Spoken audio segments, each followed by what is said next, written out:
بسم اللہ الرحمن الرحیم۔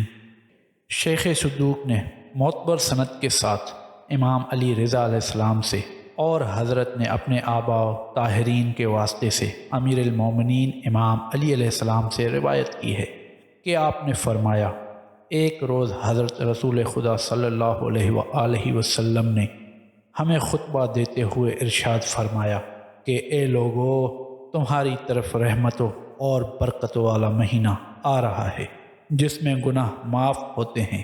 یہ مہینہ خدا کے ہاں سارے مہینوں سے افضل و بہتر ہے کہ جس کے دن دوسرے مہینوں کے دنوں سے بہتر ہے، جس کی راتیں دوسرے مہینوں کی راتوں سے بہتر ہے، اور جس کی گھڑیاں دوسرے مہینوں کی گھڑیوں سے بہتر ہیں۔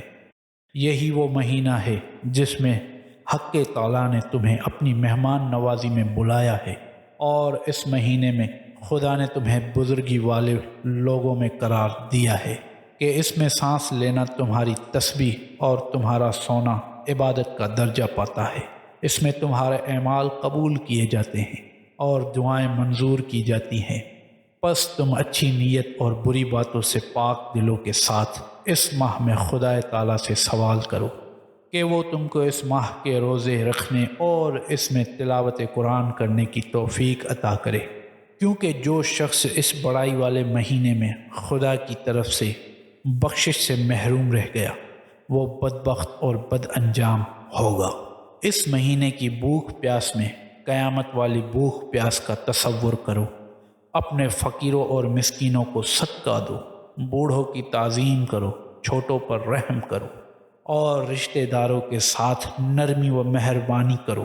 اپنی زبانوں کو ان باتوں سے بچاؤ کہ جو نہ کہنی چاہیے۔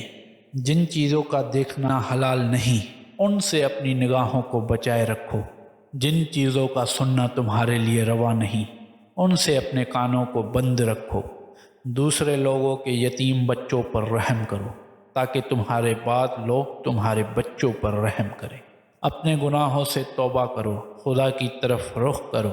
نمازوں کے بعد اپنے ہاتھ دعا کے لیے اٹھاؤ کہ بہترین اوقات ہے جن میں حق تعالیٰ اپنے بندوں کی طرف نظر رحمت فرماتا ہے، اور جو بندے اس وقت اس سے مناجات کرتے ہیں وہ ان کو جواب دیتا ہے، اور جو بندے اسے پکارتے ہیں ان کی پکار پر لبیک کہتا ہے۔ اے لوگو، اس میں شک نہیں کہ تمہاری جانیں گروی پڑی ہیں۔ تم خدا سے مغفرت طلب کر کے ان کو چھڑانے کی کوشش کرو۔ تمہاری کمریں گناہوں کی بوجھ سے دبی ہوئی ہیں، تم زیادہ سجدے کر کے ان کا بوجھ ہلکا کرو، کیونکہ خدا نے اپنی عزت و عظمت کی قسم کھا رکھی ہے کہ اس مہینے میں نمازیں پڑھنے اور سجدے کرنے والوں کو عذاب نہ دے، اور قیامت میں ان کو جہنم کی آگ کا خوف نہ دلائے۔ اے لوگو، جو شخص اس ماہ میں کسی مومن کا روزہ افطار کرائے تو اسے گناہوں کی بخشش اور ایک غلام کو آزاد کرنے کا ثواب ملے گا۔ آن حضرت صلی اللہ علیہ وآلہ وسلم کے اصحاب میں سے بعض نے عرض کی، یا رسول اللہ، ہم سب تو اس عمل کی توفیق نہیں رکھتے۔ تب آپ صلی اللہ علیہ وآلہ وسلم نے فرمایا کہ تم افطار میں آدھی کھجور یا ایک گھونٹ شربت دے کر بھی خود کو آتش جہنم سے بچاؤ، کیونکہ حق تعالیٰ اس کو بھی پورا اجر دے گا جو اس سے کچھ زیادہ دینے کی توفیق نہ رکھتا ہو۔ اے لوگو، جو شخص اس مہینے میں اپنے اخلاق درست کرے تو حق تعالیٰ قیامت میں اس کو پل صراط پر سے آسانی سے گزار دے گا جبکہ لوگوں کے پاؤں پھسل رہے ہوں گے۔ جو شخص اس مہینے میں اپنے غلام اور لونڈی سے تھوڑی خدمت لے تو قیامت میں خدا اس کا حساب سہولت کے ساتھ لے گا۔ جو شخص اس مہینے میں کسی یتیم کو عزت اور مہربانی کی نظر سے دیکھے تو قیامت میں خدا اس کو حرمت کی نگاہ سے دیکھے گا۔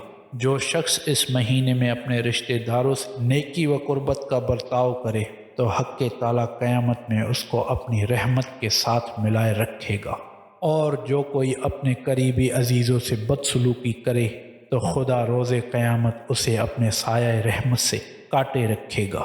جو شخص اس مہینے میں سنتی نمازیں بجا لائے تو خدا تعالیٰ قیامت کے دن اسے دوزخ سے براءت نامہ عطا کرے گا، اور جو شخص اس ماہ میں اپنی واجب نمازیں ادا کرے تو حق تعالیٰ اس کے اعمال کا پلڑا بھاری کر دے گا، جبکہ دوسرے لوگوں کے پلڑے ہلکے ہوں گے۔ جو شخص اس مہینے میں قرآن پاک کی ایک آیت پڑھے تو خداوند کریم اس کے لیے کسی اور مہینے میں ختم قرآن کا ثواب لکھے گا۔ اے لوگو، بے شک اس ماہ میں جنت کے دروازے کھلے ہوئے ہیں، پس اللہ تعالیٰ سے دعا کرو کہ وہ انہیں تم پر بند نہ کرے۔ دوزخ کے دروازے اس مہینے میں بند ہیں، پس خدا تعالیٰ سے سوال کرو کہ وہ انہیں تم پر نہ کھولے۔ اور شیطانوں کو اس مہینے میں زنجیروں میں جکڑ دیا گیا ہے، پس خدا سے سوال کرو کہ وہ انہیں تم پر مسلط نہ ہونے دے۔ تو میرے پیارے دوستو، اسی طرح کی مزید ویڈیوز دیکھنے کے لیے ہمارے اس چینل کو سبسکرائب ضرور کریں اور بیل آئیکن کے بٹن کو دبانا نہ بھولیے گا تاکہ ہماری ہر نئی آنے والی ویڈیوز کا آپ کو نوٹیفیکیشن ملتا رہے۔ اور ہاں، ویڈیو کو لائک، شیئر، کمنٹ کیے بغیر کہیں نہ جائیے گا۔ اللہ حافظ۔